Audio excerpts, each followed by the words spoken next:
Welcome to the next chapter, where I will show you how to connect your Vasco Translator V4 to Wi-Fi.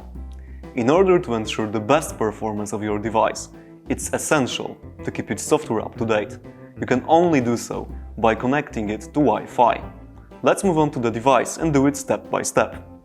In order to connect your Vasco Translator V4 to Wi-Fi, first go into Settings. Then click Wi-Fi and turn it on. The device will search for available networks. Select the network you wish to connect to. Click Connect and type in the password.